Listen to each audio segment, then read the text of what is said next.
The canyon walls seemed to close in around Eleanor as she realized her situation was far more desperate than she'd initially understood. She'd been riding through the desert when her horse had stumbled, throwing her down an embankment into a narrow ravine that she now understood was a dead end. The horse was gone, limping away in the direction they'd come from. Her ankle was swollen and painful.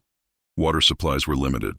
The canyon offered no escape routes, no way to climb the steep walls, no hope of being found in this forsaken place. Eleanor was 42 years old and had been traveling to start a new life, leaving behind a town where she was known as the woman whose husband had abandoned her, where gossip had become her primary companion. She'd saved enough money from teaching to escape, to go somewhere nobody knew her story. The canyon was supposed to be a shortcut to the next settlement. Instead, it had become her tomb. She'd been trapped for 2 days when she heard the sound of hooves echoing against the canyon walls. Eleanor's heart both soared and plummeted simultaneously. Salvation could be arriving or danger could be approaching. In a canyon with no escape route, either was equally possible. Have you ever found yourself in a situation so completely desperate that you couldn't distinguish between danger and rescue? Have you ever realized that your survival depended entirely on the mercy of a stranger? That's where Eleanor found herself, watching a lone rider descend into the canyon with the kind of purpose that suggested she had a destination in mind.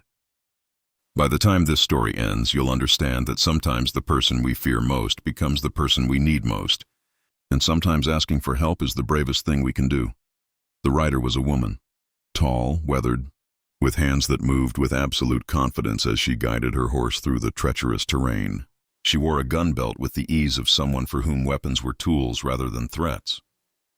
Her face was weathered by sun and time, and her eyes held the particular steadiness of someone who'd seen danger and decided she would not be defeated by it. "I heard movement down here," the woman said, dismounting with surprising grace. "Thought maybe I was chasing ghosts, but turns out it was a person." She approached Eleanor slowly, assessing her condition. "You hurt?" "My ankle," Eleanor managed, her voice hoarse from 2 days without speaking. "My horse threw me. I've been trapped." The woman examined Eleanor's ankle with practiced efficiency, her touch surprisingly gentle for someone whose appearance suggested hardness. "Sprained but not broken. You'll be able to ride if you're careful." She introduced herself as Cassidy, just Cassidy, no additional information offered. "Are you a doctor?" Eleanor asked. "I'm a gunslinger," Cassidy replied simply. "Been shot at enough times that you learn basic medicine or die from ignorance." Cassidy helped Eleanor to her feet and supported her weight as she walked to the horse. She bandaged the ankle with cloth torn from her own bedroll, moving with efficiency born from repetition. She shared water carefully, understanding that too much at once could make Eleanor sick after days of limited intake. "I can't repay you," Eleanor said as Cassidy prepared to help her onto the horse. "I have very little money." "I'm not asking for payment," Cassidy replied. "I'm asking you to stop apologizing for needing help." The journey out of the canyon took hours, but Cassidy's steady presence made it bearable. She talked as they rode, not asking Eleanor personal questions but simply sharing observations about the landscape, about the way the light hit the rocks at certain times of day, about the sounds that indicated approaching weather. When they finally reached the settlement, Cassidy helped Eleanor to the boarding house and spoke with the proprietor, a woman named Mrs. Chen, with an authority that suggested they'd known each other for years. "She needs rest and care," Cassidy said. "Put her somewhere comfortable. I'll cover her expenses." "Cassidy, you don't have to—" Eleanor started to protest. "I'm not doing it for you," Cassidy interrupted gently. "I'm doing it because it needs doing. There's a difference." Eleanor stayed at the boarding house for a week while her ankle healed. She watched Cassidy move through the town with a particular kind of respect. People greeted her, but there was distance there too, as though everyone understood she was someone operating on different rules than ordinary people. Eleanor learned from conversations with Mrs. Chen that Cassidy was wanted for killing 3 men who'd been assaulting a woman, that the law saw her as dangerous, that respectable society kept distance from her. Before Cassidy left town, Eleanor asked her directly, "Why did you help me?" "You didn't know me. You took a risk." "I help because I can," Cassidy replied. "Because when I was younger and desperate, nobody helped me. I learned the hard way that if you have the ability to save someone's life and you choose not to, that's a choice you have to live with forever."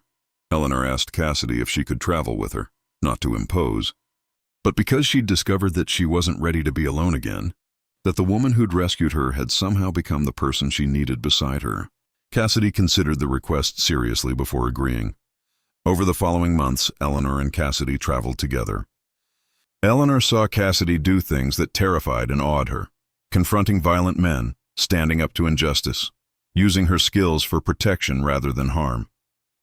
But she also saw Cassidy sit quietly at night, tears running down her weathered face, haunted by the people she'd had to hurt in service of protecting others.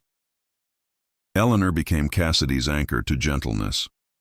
She reminded Cassidy that strength and vulnerability could coexist, that killing wasn't the same as justice, that there was value in the quiet moments between the chaos. Cassidy taught Eleanor that fear didn't have to determine your choices, that standing up for what was right sometimes required courage that terrified you. They established a small ranch together, a place where Eleanor managed the household and Cassidy managed security. Women who were running from difficult circumstances sometimes came through, and Eleanor and Cassidy would help them find new lives, new identities, new possibilities. Years later, when Eleanor was elderly and Cassidy was still moving through the frontier helping people, Eleanor spoke of that day in the canyon as the day her life actually began. "I thought I was trapped," she'd say. "I thought I was going to die alone in that ravine. But instead, I found someone who saw me not as a victim, but as a person worth saving. That changed everything. If you're watching this, feeling trapped by circumstances or convinced that nobody will help you, hear this. Eleanor was saved because a gunslinger decided that one person's suffering mattered enough to risk her own safety. Eleanor could have stayed in that canyon, could have given up, could have convinced herself that rescue was impossible. Instead, she stayed alive long enough for help to arrive. If this story moved you, please like and share it with someone who feels trapped by their circumstances, someone who's convinced themselves that escape is impossible. Because somewhere, someone is sitting in their own canyon, waiting for help, needing to know that rescue is possible. Your reminder that salvation sometimes arrives from unexpected directions might be exactly what gives them hope to keep surviving until help arrives. Be the person who hears the call for help. Be the person who enters the canyon when everyone else walks past.